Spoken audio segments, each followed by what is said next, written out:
Sumo squat. Your starting position will be an externally rotated position, meaning that your toes will be slightly east and west, legs about outer hip distance apart, and you'll hold your dumbbell straight down in front of your body.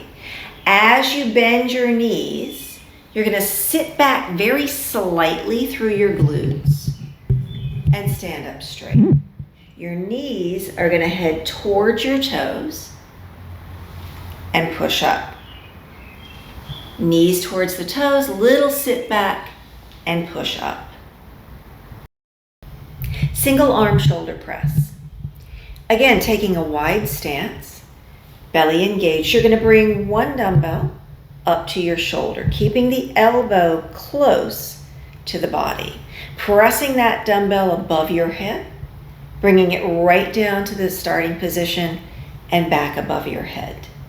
If you want to add a degree of difficulty, you can open the elbow out 90 degree to the shoulder. Same press above the head, back to that 90 degree angle, and above the head and back down.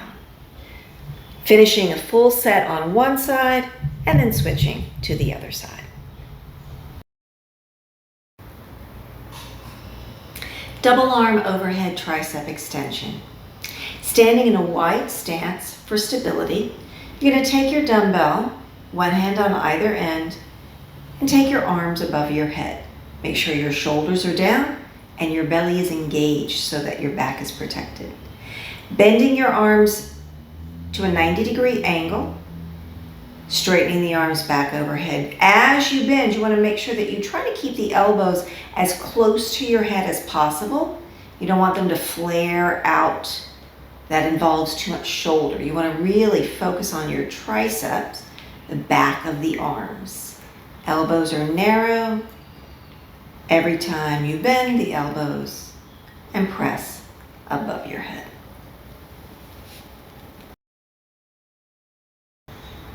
Bicep 21s. You can perform this exercise either in a neutral grip, so that the bicep is a hammer style, or palms forward, so the bicep curl is more of a flat style, shall we say. Halfway up, 7 repetitions. So just to a 90 degree angle. You'll do that 7 times and stop. 7 times from the halfway point to the shoulders, back to halfway. Again, you'll do 7 times.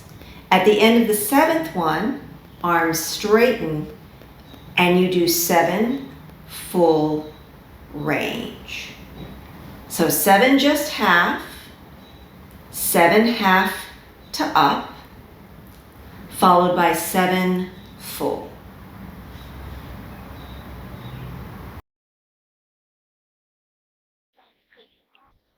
Supine left pull. 2 options here for holding your dumbbell. You can hold around one end, both hands, or you can hold around 2 ends. I'll show you both ways.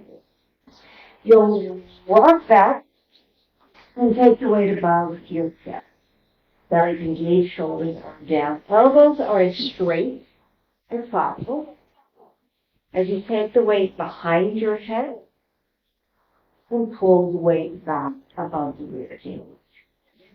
Weight coming behind the head and back above the rib cage. If you want to change your grip, you're going to let the other end of the weight hang, but the movement and the motion is the same. Back behind the head and right back above the rib cage. As always, if you don't have a bench, you can do this on the floor.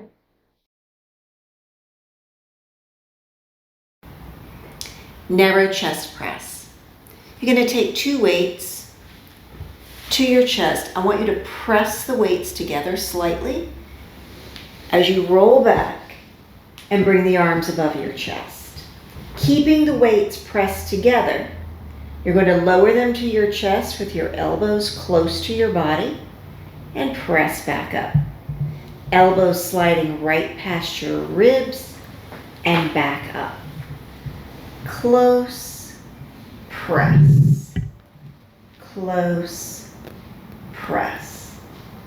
Again, as with the other exercises, if you don't have a bench, you can do this on the floor.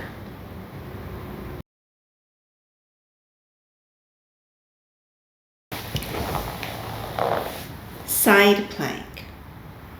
Coming down to the mat, one side or the other, starting off shoulder over elbow, elbow and palm flat on the mat.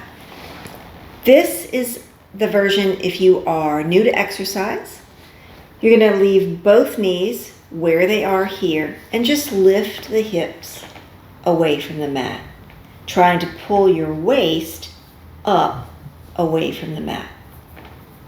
Now, if you're a more seasoned exerciser, you can have both legs extended. Same thing, pulling the hips away from the mat.